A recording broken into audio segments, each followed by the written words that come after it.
Good afternoon, a guten Erev Shabbos. Hope you're having a great day and enjoying the summer. So, about an hour and a half ago, I got a call from one of my friends at NBC Boston. They want to interview me. I said, what do you want to interview me about? They said there's this website about the Canary Mission. I said, what is that? And they told me that it's this website that's been outing and doxing people who have been accused of anti-Semitism, etc., but that there was just this court filings and proceedings where they found out that also the ICE was using this website for information on people. And they wanted to know what I hear because people are troubled by it, etc., etc. And I told them, it's something remarkable. October 7th happened, and since then, anti-Semitism has been up 700%. 700%. Even before Israel went to Gaza, there was tremendous anti-Semitism. Students, Jews all over the world, in synagogues and shuls, on colleges, have been bullied, have been intimidated.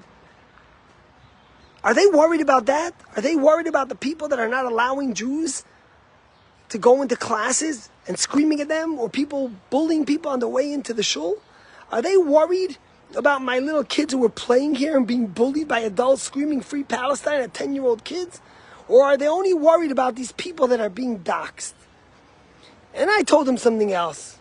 I don't know if you saw, but yesterday they interviewed the DNC chair, Ed Martin, I think is his name. And they asked him, what does he think about Mamdani, who is the Democratic person running for mayor in New York City, who said doesn't want to condone globalized intifada. And what do you say about that? And the DNC chair said something that shocked me. Ed Martin said, well, we have a big tent. You have a big tent? A big tent that allows people who condone globalizing the intifada, intimidating Jews? Would you say that about any other minority? Would you say that about any other group?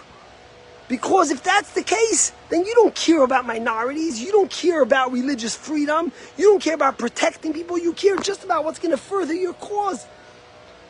When there was the Charlottesville demonstration, and President Trump said that there's good people on both sides, they went crazy.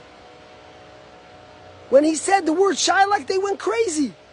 But yet, it's okay, because they have a big tent, to have someone who condones globalized intifada, terror against the Jews when we had so many terrorist attacks.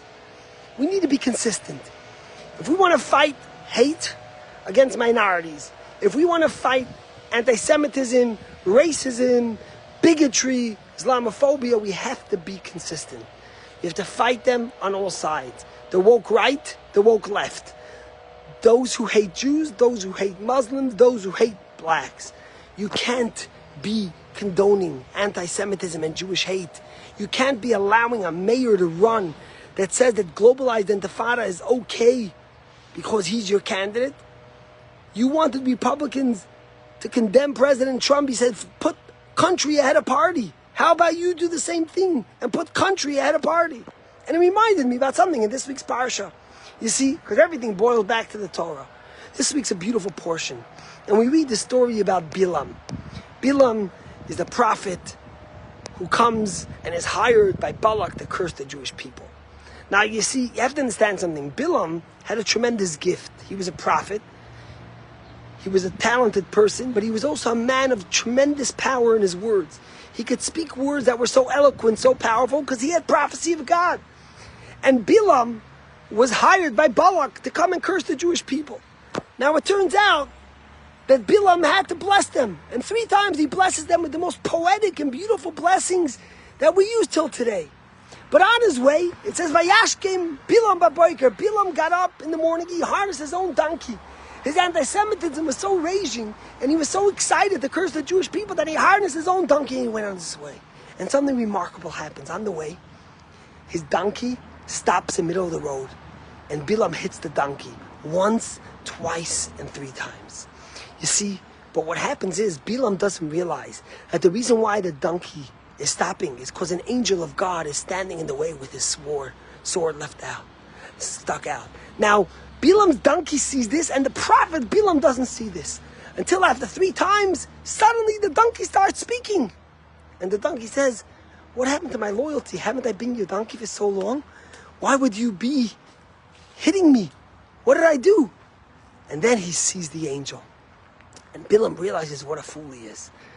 For not trusting his donkey. And he realizes what a fool he is, that the donkey is able to see the angel. The donkey is able to speak, and he can. The rabbis say that this donkey that spoke, God created it on Friday at the end of creation, Bein Hashmashot, right before Shabbos. Now, if you know tradition, all the holiest and greatest things were created then. But why? Why make such a miracle of a donkey to speak? What was the significance? You want to tell Bilam not to go? Tell him not to go. You want to tell Bilam not to curse the Jews? Tell him not to curse. You did. Why do this? And the rabbis give a powerful answer. What God is telling Bilam is the most important lesson you need to learn. Mi sam adon lepela adon. Who gave you a mouth to speak? You're so powerful and confident in your eloquent words, in the way you speak, in your articulation, in the power of your words. But who gave you that power? It was me. If I want, I can make the donkey speak the same way. Because I'm the one who lets you speak, who allows you to speak, and who gives you the words and the wisdom to speak. So God was showing a powerful metaphor to Bilam to remind him about the power of his words. That yes, your words could be powerful, they could change lives, but that's only if you follow what God says. The moment you diverge to hate, the moment you bully, the moment you hurt, the moment you don't listen to God, who gave you the right to speak? I can make a donkey speak. That metaphor is so powerful. All these people that have been the cheerleaders, the forefront of fighting hate, of fighting racism, of protecting minorities, for the DNC cheer to get up and say that we have a big tent and therefore we allow someone who is okay with globalizing the Intifada to be our candidate for mayor in the largest stronghold of Jews outside of Israel. Shame on you. Me some Peladin. Who gave you a mouth to speak? Who gave you the right to speak and to defend and to stand up against hate, against bigotry, against racism, if you're not ready to stand up against anti-Semitism? Because ultimately the only thing you're proving is that you don't care about racism, you don't care about bigotry, you only care about what's going to further your agenda. May Hashem give us all a lesson that we should learn from Bilam's mistake. And we should learn from the message that God sent Bilam. To always remember that the gift of speech is a powerful speech that God gave each one of us. And it comes with huge responsibility to say words that unite and not divide. To say words that uplift and not bring down.